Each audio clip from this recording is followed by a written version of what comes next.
Okay, here we Greetings go. from the city of brotherly love.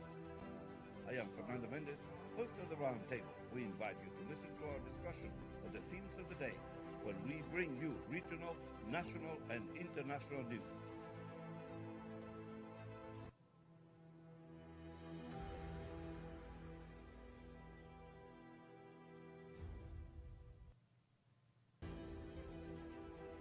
Greetings from the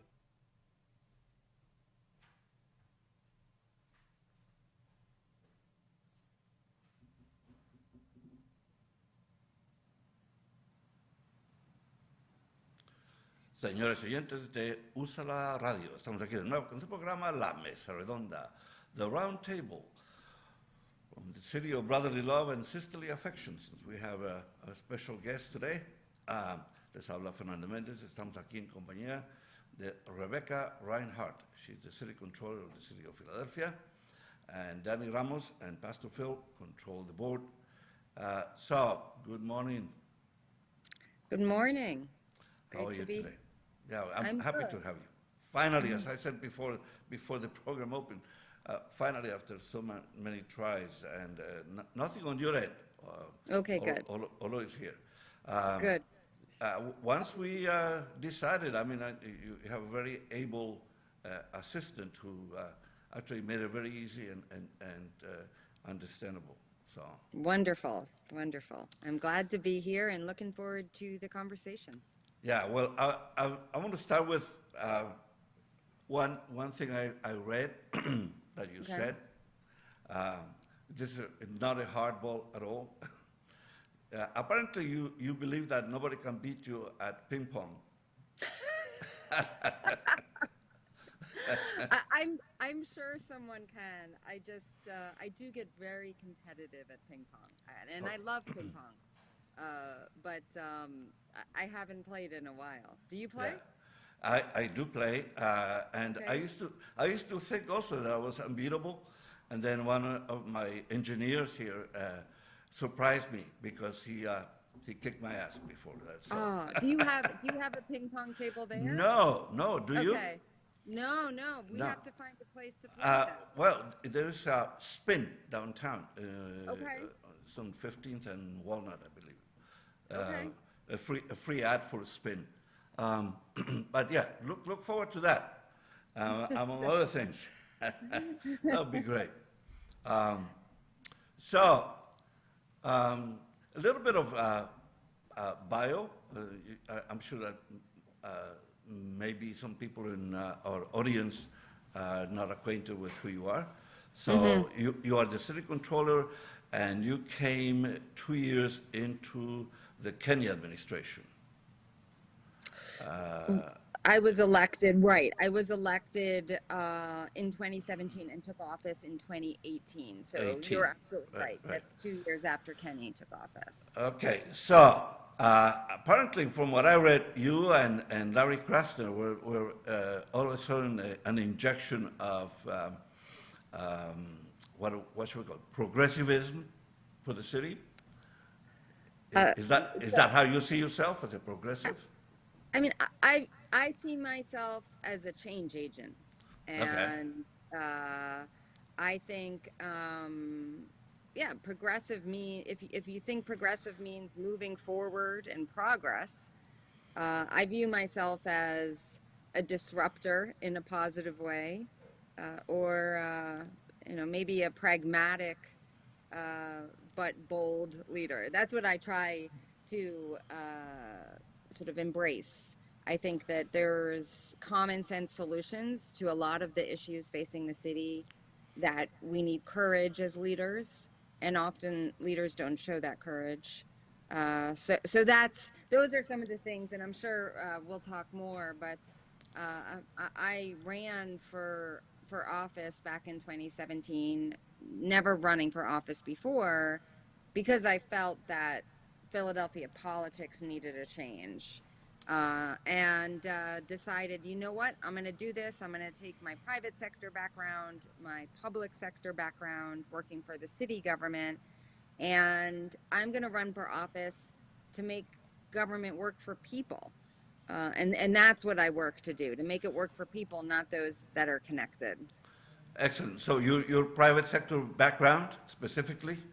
Sure. So I started my career, I grew up in Philadelphia area, but I started my career up in New York City after graduate school working in finance. So I worked for Fitch Ratings, which is a bond rating agency, and then I worked for Bear Stearns on Wall Street. So I worked on I was a managing director. I worked on interest rate derivatives, so complicated financial agreements between Wall Street and local governments. And I saw a lot there of uh, local governments, of cities across the country doing trades with Wall Street, but not truly understanding what they were doing. Right. And so not making the best decisions for taxpayers. And so I felt like, you know what? I don't want to work on Wall Street. I want to work for government. And I love Philly and I grew up in the area. And I want to go help city government work, truly work for people. I'm very idealistic. I believe it can work. And I'm a fighter. So I said, okay, I'm going to do this. So I came back to Philadelphia in '08 and was hired by then Mayor Nutter to be the city treasurer.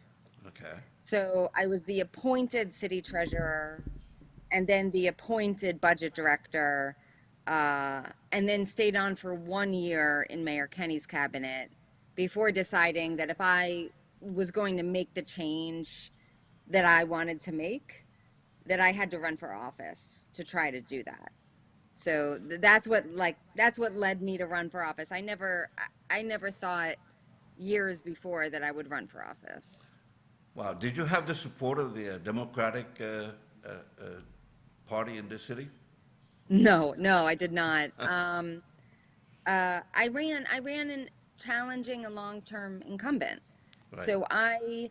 So because of my financial background, when I decided that I wanted to run for office, I said, well, I could do the city controller job. The city controller is the financial watchdog, is the audit function of the city. And I thought I could do that. So I decided to challenge a long-term incumbent who was backed by the party, someone who was a ward leader himself. And I only had the support of one ward leader out of 69 ward leaders in the Democratic Party. But I won with 58% of the vote. So I think that says that Philadelphians truly want this change. Excellent. So that's part of your personality is to fight against the odds, I suppose. In that Yeah. same vein, I read about something you found investigating your ancestry. So you found out a mix of a soup, a potpourri of races. Yeah, you found some interesting information. You definitely did. But you're absolutely right. I did Ancestry.com to figure out, what I am. And I knew, and I knew this. I knew that I was my mother's family is Russian Jewish, so I knew I'm 50% Ashkenazi Jewish, but 50% is a mix of English and French Canadian, and then 12%, I think, Norwegian, which I have no idea where that came from. So, Norwegian, yeah. yeah, Well, I don't look at it all right, but no, that means Mr. Trump will be happy to welcome you. oh Because my God, he I don't he want wanted his more Norwegians. He wanted more Norwegians to come to this country. I'm just, So, yeah, well, don't get me started on Trump. okay, hey, we have time for that. So, Okay. my friend and colleague Leticia Nixon has joined us. So, welcome, Leticia. Good We're, morning. we're Good interviewing morning. Controller Rhynhart, as you know, and so you can join me and ask questions anytime you want to. I already asked the tough questions like how good are you at ping pong? So we'll find other questions to ask the controller. Um, Ms. Reinhardt, one of the things I read about people in positions of leadership is how disciplined they are with their schedules and so on. So, how do you start your day? So I'm a morning person. Okay. So um, I wake up by 5. So I get up and I actually love the morning quiet before my house, gets busy. I do work in the morning. I wake up, I'm a coffee drinker. So I drink my coffee and I go through emails. I do things. Anyone that works for me knows that the emails start at about 5:30, 5:45. Now, I don't expect any answers to them. I'm not horrible to work for. I don't know. We'll find out. Oh no. But that is, and then my daughter, my husband gets up. My daughter is in 6th grade, so she comes down at some point, and I do make breakfast for the family. I enjoy that. And then the day is off. The day is drop my daughter off at school, and then most mornings, unless if I have an early meeting, then I do that, and start. But that morning, like I would say, hour and a half of work is really important to me before everybody wakes up.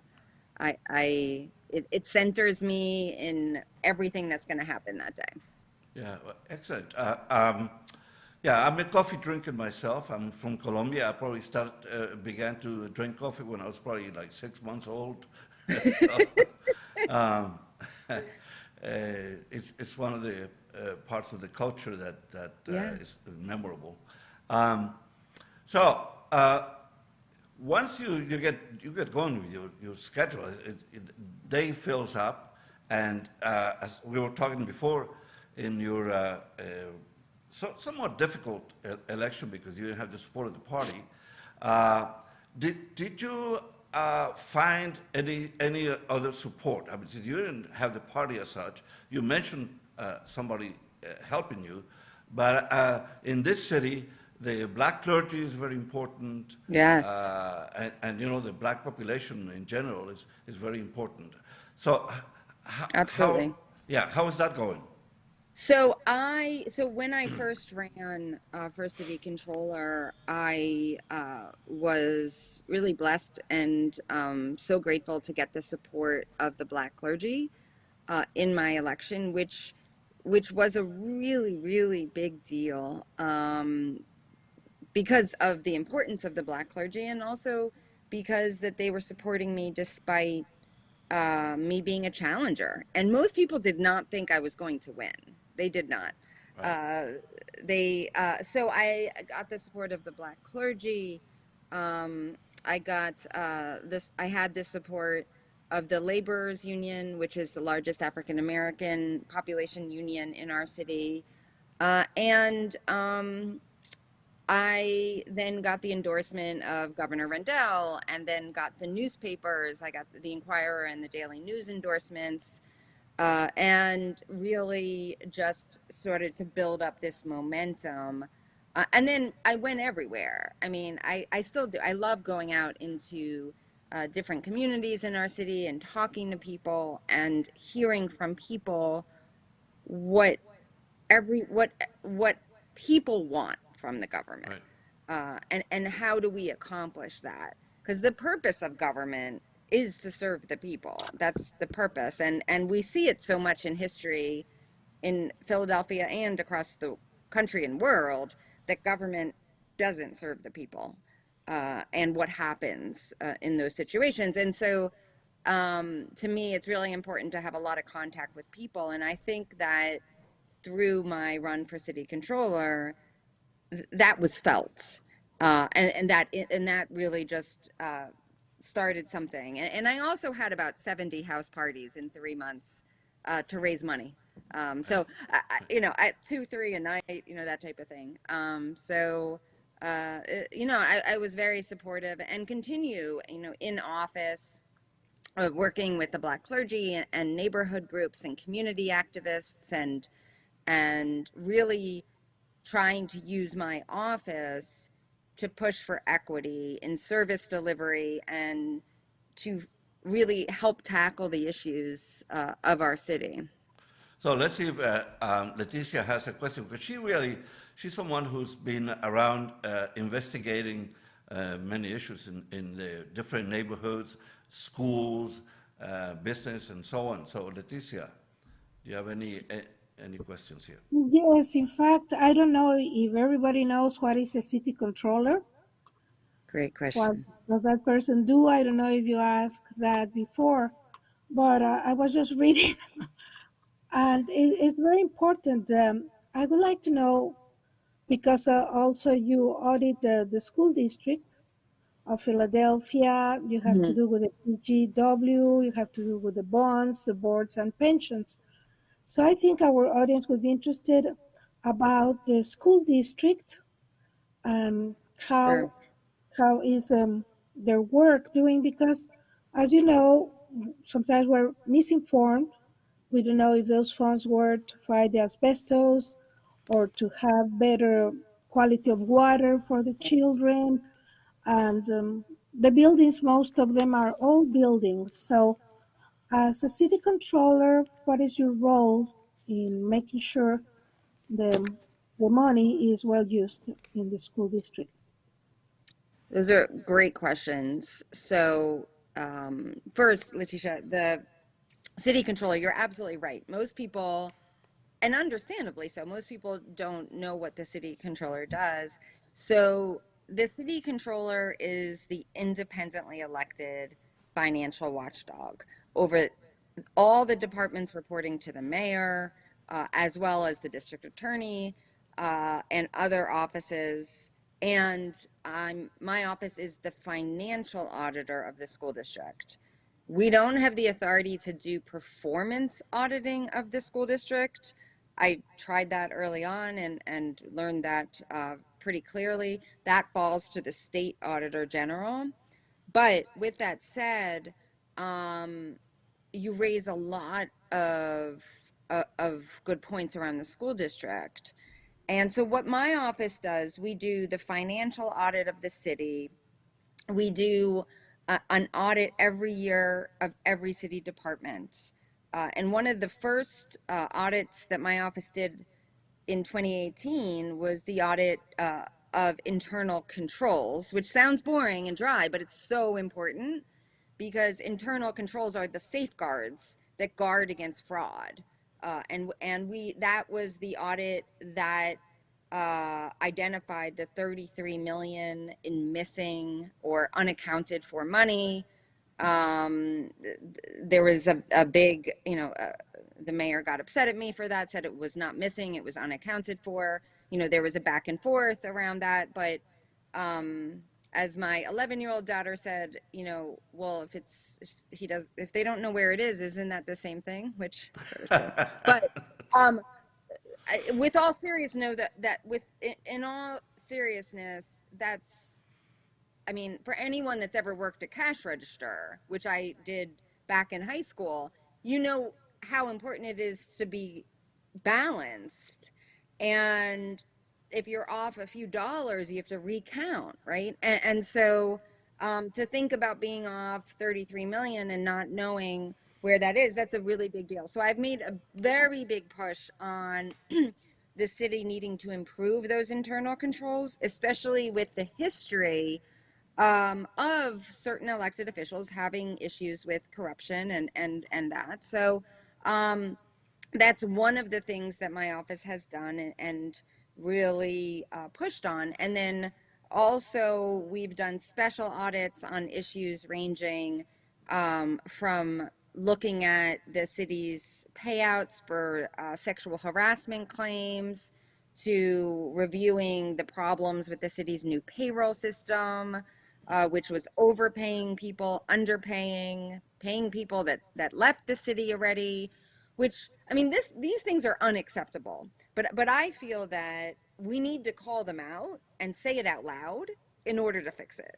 And then on the school district, we're I am figuring out ways to get involved in the district, even though, and to be involved and have a voice, even though I don't have that performance auditor ability. I can't look at the school district and say, and analyze how well they're spending each dollar. We only have the financial audit ability, which is just tying the numbers together, if that makes sense. But we did do a mapping. My office has done a lot of work around mapping things and mapping asbestos issues in our schools. And I'll continue to do work around the school district. And I mean, because really, we have 200,000 kids in our schools, and that's the future, right? That's the future. I mean, we have to give them a shot. And when there's statistics like there are in our school district where only 40% of fourth graders are reading at grade level, that's completely unacceptable, and we have to figure it out. We absolutely have to. Yeah, that's one of my main issues, has been education. I have addressed that on this program many, many times. A couple of questions in relation to what you just said. Before I ask you the questions, if you have just tuned in, we're in a conversation with City Controller for the City of Philadelphia, Rebecca Rhynhart, who is apparently a great ping pong player. So, Ms. Rhynhart. Fernando, I really do. We're going to get coffee and play ping pong. That's what we're going to do. Okay, and we'll we'll put it on Facebook Live. Great. Did you ever find that money that was missing or misplaced or unaccounted for? Yes, the majority. Okay. All of it was located except for about 520,000, which did have to be written off. Do you have any suspicions as to whether the $500,000 wouldn't? Well, I mean, it could have been just a bookkeeping error, but the thing is that it's not known. And what led to that was the city's CFO is the finance director. The finance director works for the mayor. What led to that 33 million unaccounted for was that the city had, what we had found in 2018 was that the city had not reconciled its largest cash account in 3 years. And it's supposed to be reconciled every day. Every day, the money that people give in taxes is supposed to be matched to the bank account. Similar to balancing a checkbook. Sure. Every day it's supposed to be matched. Well, it wasn't matched for 3 years, which led to all of this. Now they are doing that, which absolutely it should be done. It's unbelievable that it wasn't. And, hopefully something like that never happens again. But that's why we need stronger internal controls. Yeah, well, my dad was an accountant, and so Oh. he spent hours trying to match columns, Yes. He would be looking for a couple of pesos here and there, and it drove him crazy. So it's no small amount, $500,000, but I guess at this point. Anyway, speaking of money, how are the city finances at this point? Well, the city was hit hard by the pandemic, of course. Cities across the country and the world were. And Philadelphia, because it is so heavily dependent on wage tax, most cities in the country do not get most of their revenue from property tax. Philadelphia gets the largest portion of its tax revenue from wage tax. So that makes it it's more sensitive, more economically sensitive to recession. So it was hit very hard. Thankfully, the American Rescue Plan that was passed by Biden and Congress was a lifeline to Philadelphia. We are getting $1.4 billion from the federal government. The school district is getting a separate $1 billion. So just to put that in a sense, to give a sense of scale for that, the city has about a $5 billion budget.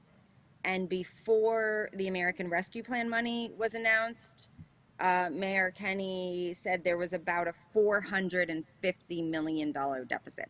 So he announced a $450 million deficit, and we're getting 1.4 billion.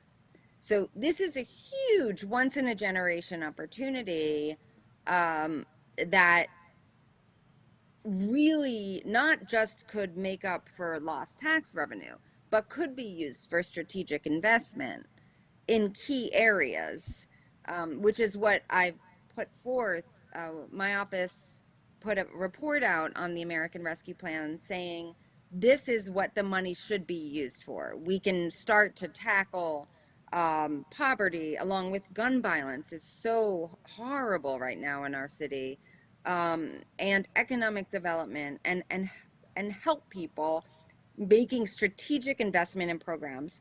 Up to this point, the city, the mayor has just taken the first tranche, the 700 million that was received last May, and just put it into the general fund. So That's all continued. that money is in the bank, in fact. I mean, Yes, yeah, the okay. first 700 million was received this past May. The second 700 million will be received this May. Okay. And I think it is very important that it's used correctly, because it is such a generational opportunity. Usually the federal government does not give cities huge amounts of money with few strings attached. Right. So the American Rescue Plan money, the only limitations to use is that it can't be used for tax reduction, and it can't be used to fill the pension shortfall. But other than that, it's flexible. So I do think it's important that there's accountability and that there's strategy to how those funds are used. Leticia, you have any questions here? Well, just the importance of, as a city controller, to be independent from the mayor and city council. I think, does that make um, easier your job? Yeah, it's very important for the controller, I believe, to be independent, and I think that I've shown that independence with actions that I've taken, and to me, this isn't, none of it's personal to me. To me, it's about doing a job and doing that job for the people. And when I first took office, I think there were definitely some calls I got from political people in powerful positions saying, "What are you doing? You can't do this. You're sort of tackling these issues or challenging things. We're supposed to." There's sort of this unspoken rule about electeds being friendly with each other. I mean, to me, that's not what it should be. What it should be, I mean, I try to have good relationships and I want people to like me, but that's, not the important thing, right? The important thing is to be independent and is to do my job for the people. And then the people can decide if I have my job or not. Well, to all appearances, you're doing a great job from some of the reviews I have read. Oh, Except thank for, you. detractors we all have. They're always around someplace, but in general, I think, from what I know, you're doing a great job. So, we're going to take a break here in USALA Radio. Están escuchando una conversación con Philadelphia City Controller Rebecca Rhynhart. Les habla Fernando Mendez, me acompaña Leticia Nixon, Danny Ramos and Pastor Phil at the controls. Regresamos en un minuto. When I was in foster care, I never knew when I would have to move, so I always had my suitcase ready to go. Then one day, I was adopted. My new parents opened their hearts and home to me. My parents cook my favorite breakfast for me every morning. My parents take me on trips I never thought I would go on. They gave me a home and an even better reason to use that suitcase. My parents aren't perfect, but they're perfect for me.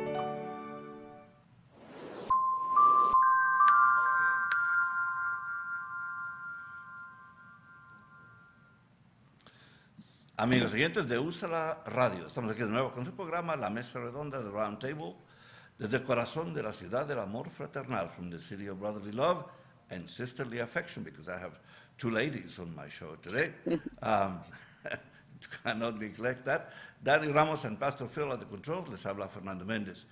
Well, I have a question for you, Ms. Rhynhart, because I did my research, and at some point, I don't know if you said it or was attributed to you, that you were initially sort of naive about how you were going to proceed with controlling the city budget and so on. Was that a self-assessment, or was that not a true statement?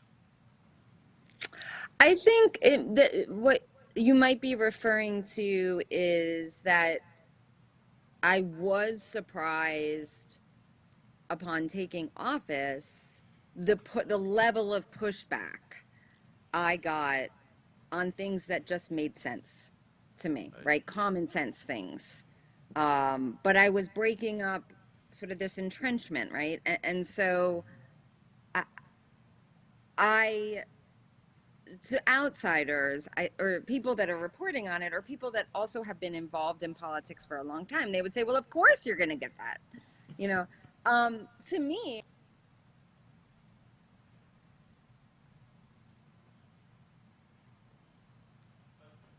I also had worked in the city government as an appointed official for about 9 years before deciding to run for office. So I think I felt like that perhaps I knew certain elements, but was surprised by the politics. Mm-hmm. Now I've gotten much better at it. You can ask my team what used to. My mind thinks differently about.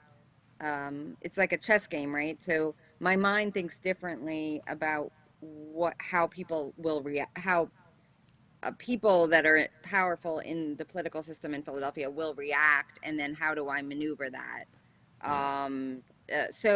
But yeah, at the beginning, I was surprised by the level of pushback, by the calls that I received. Why are you auditing this? You know, why are you looking at this? I said, because I told the people I would when I ran for office. Mm-hmm. And it's just like, that doesn't seem controversial to me. Like, so no. I said, I told them I would, you know, and I think things that perhaps were, so that might sound naive, right? And so, because it's a simpler way and it's tied to my idealism, but I've gotten used to it a little bit more. Yeah, well, what it is optimism meeting reality, and you know, so. Thank you. You put it much more succinctly than I did. But we know what happened to Socrates when he thought he could change people's minds. So, so let's hope nothing like that will happen to you. But oh, thank you. It's encouraging to see that somebody who came not from the political world has ideas and wants to change, and it's congratulations on that, because we don't encounter that courage every day. Which is, speaking of courage, is something lacking in Washington at this point. I mean, I do not understand the Republicans repeating the lie and insisting on it and doing all this stuff. But yeah. I don't know, that would take me into another direction, and I'm not going there today because that's what I do all the time.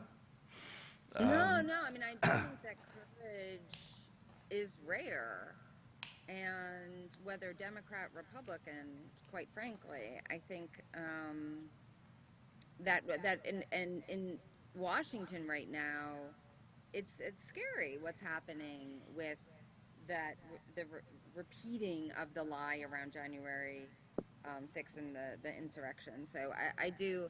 I don't mean to take you off track when you to No, continue no, your no, it's okay. It's okay. but No, absolutely. but yeah, I mean it is. I mean we have a relatively young democracy, the Right. United States compared to other countries, and democracy is strong but yet fragile. I mean it has to be protected. So when there's something like this that happens, and um, there's fear of fascism, right? So Yeah, I don't know yeah. what your thoughts are on that. I don't know. I mean, I have to believe in democracy, but I also think that there is some merit to the idea of a philosopher king. You know, when the Greeks thought that if you were the smartest person in the room, you should be ruling the country. So I don't know. That has nothing to do with But then democracy in that it sense. gets to be like a little bit more. Is this person that thinks they're the smartest? Are they coming from an elite standpoint, and Yeah. then Well. losing, connection? Yeah. Well, I'm in favor of the elites anyway. So just. Fernando. I'm just kidding. Uh, so uh, it's interesting to see what is happening in the city with since you addressed a little bit about education. I always believe that education is one way to get out of poverty, to build a good society, is to educate the people. And so I was very happy to see Mayor Kenny wanted to spend money on these pre-K programs.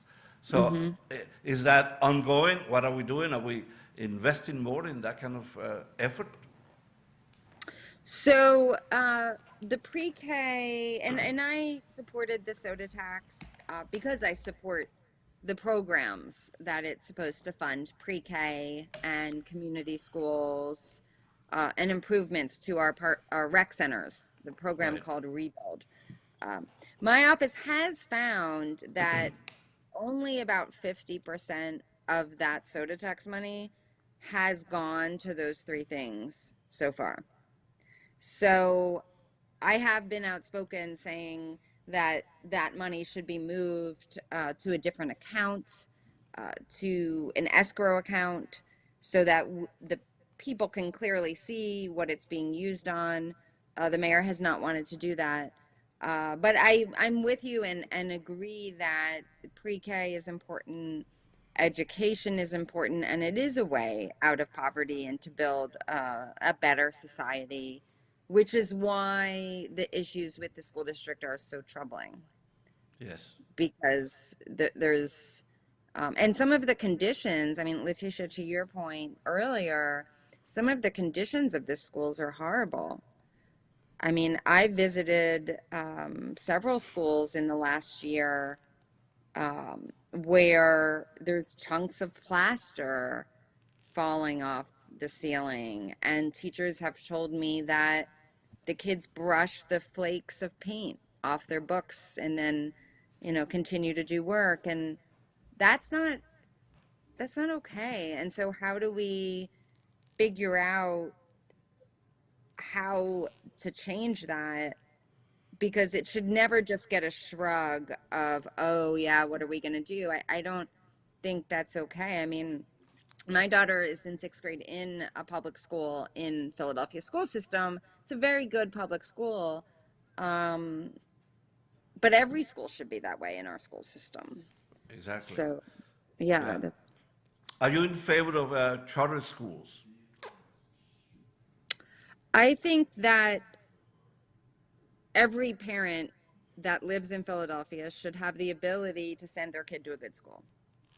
Okay. And whether that's a public school, a traditional public school, or whether that's a charter school, I think that it's the most important thing is that the schools are good.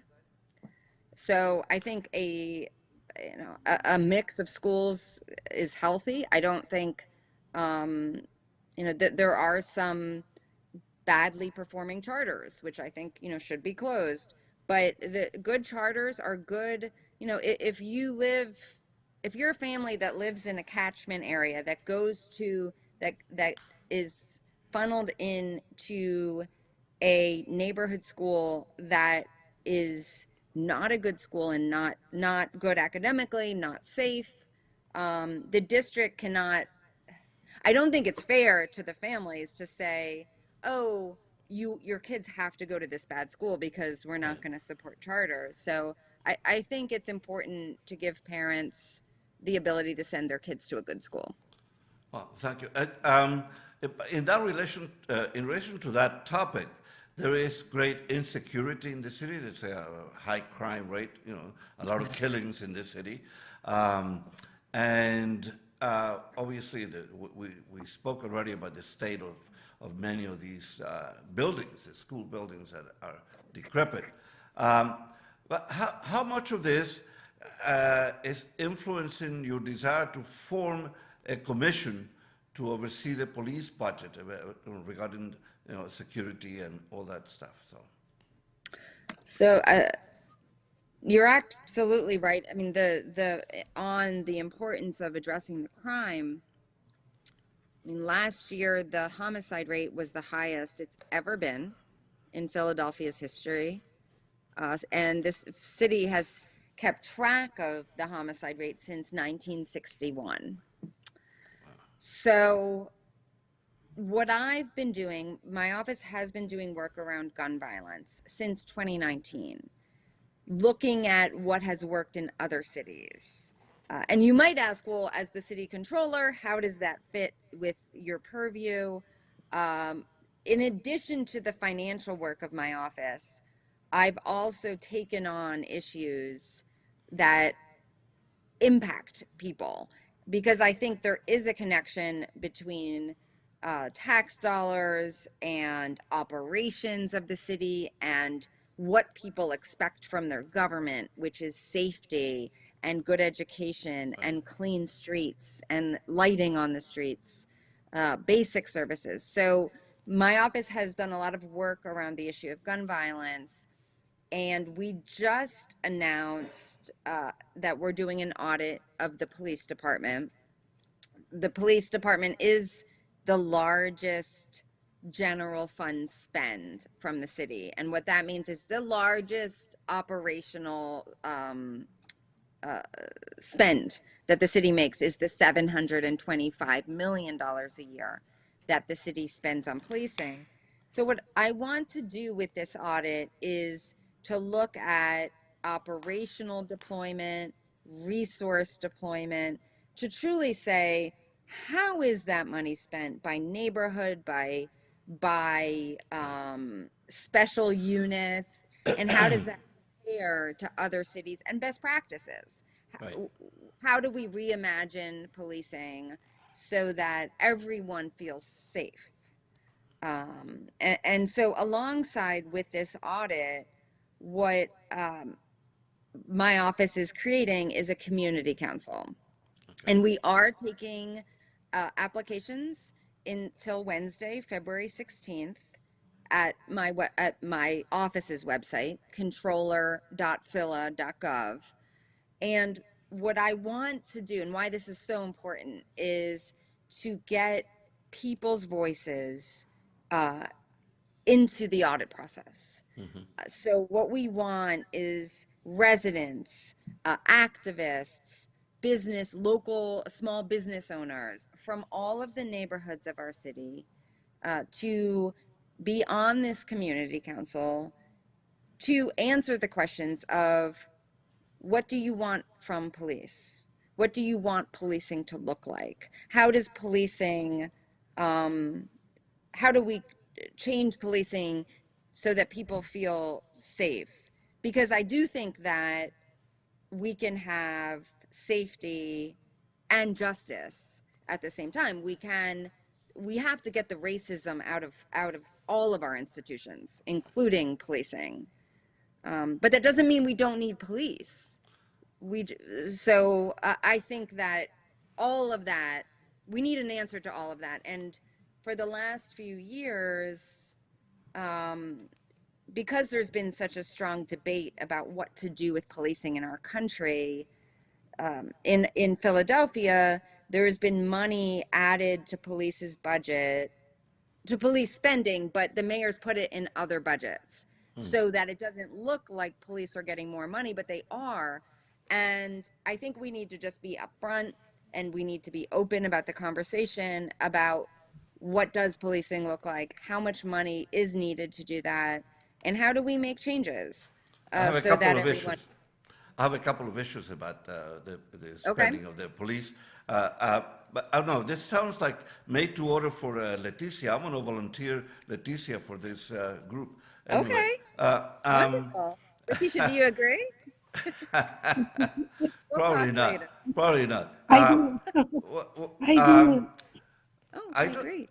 I do have an issue with, so one thing that always bugs me is to see these highly trained officers in their cars with the lights on, protecting people who are working at the corner, like the water department or the electricians or some other construction site, when people who are, let's say, in charge of traffic or other people who are not necessarily the highest paid individuals can do the job Right. of helping this. So that I just put that on the table because it Okay. always bugs me to see that.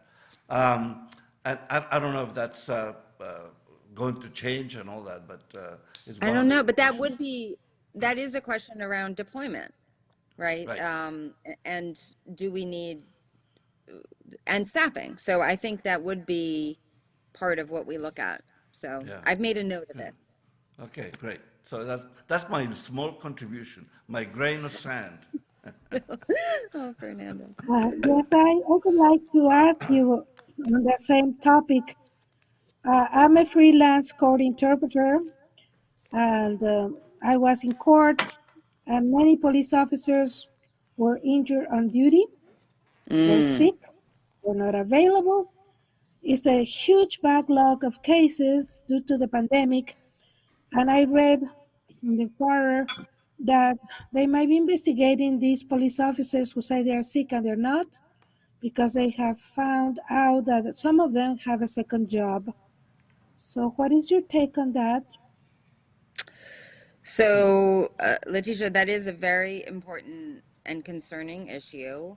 The article in the Inquirer detailed police abuse of something called heart and lung, which is a provision in Pennsylvania state law that allows a police officer, if injured on duty, to not work and collect 100% of their salary and not have to pay taxes. Wow. So it incentivizes bad behavior, because it incentivizes abuse, right, of that provision because there is no tax paid. Um, there needs to be much more oversight over that.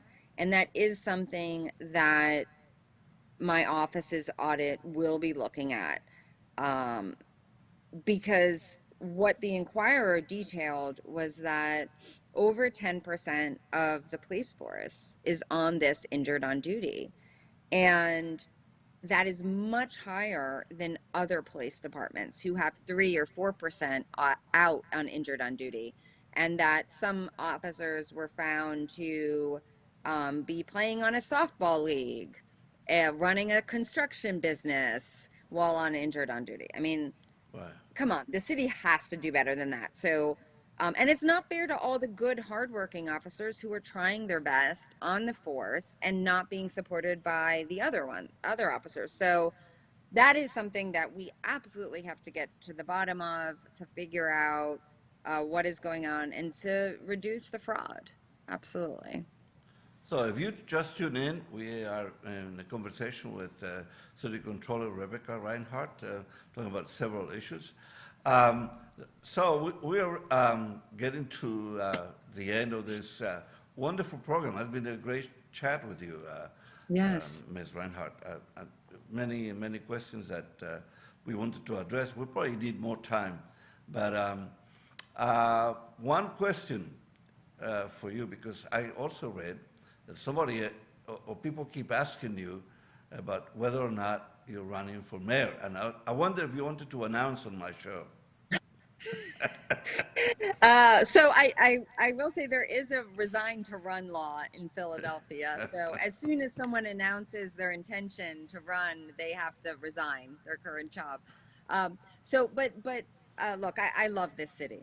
I love this city. I'm deeply concerned about what is happening in our city with crime, with storefronts, closing, with, longstanding challenges such as poverty in schools. And I want to do the most that I can do. So I also love my job and do feel like I'm making an impact. So we'll see. To be continued. To be continued. Well, we hope to invite you here when you want to announce something or other. So, Okay, we can talk about that, but I can't confirm or deny anything at this point. well, in the meantime, we have a ping pong game to play, and then Absolutely. we'll talk about it. Well, Ms. Rhynhart, I really want to thank you for coming on our program today. A wonderful conversation, very informative. So again, thank you. And Thank you for having me. And thank you to Genevieve for facilitating this encounter. So, Thank you. and Well, thank Leticia, you. go ahead. No, I was just going to say thank you, Fernando and Leticia, for it's been just a real pleasure. So hopefully I can come back and Oh, maybe at absolutely. some point, we can Yeah, do it in person at some point. that would be wonderful. So thank you, Leticia, for coming on the show, for helping me today. This was really a very informative conversation, in large part due to your contribution. So, well, we have come to the end of this program. Señores oyentes de la Mesa Redonda de Round Table, les habló Fernando Mendez en compañía del City Controller de la Ciudad de Filadelfia, Rebecca Rhynhart, y mi amiga y colega Leticia Nixon. Danny Ramos and Pastor Phil at the controls. Hasta la próxima. Greetings from the city of brotherly love. Wow, that was great. Host of the round table, we invite you to listen to our discussion of the themes of the day when we bring you regional, national, and international Okay. news.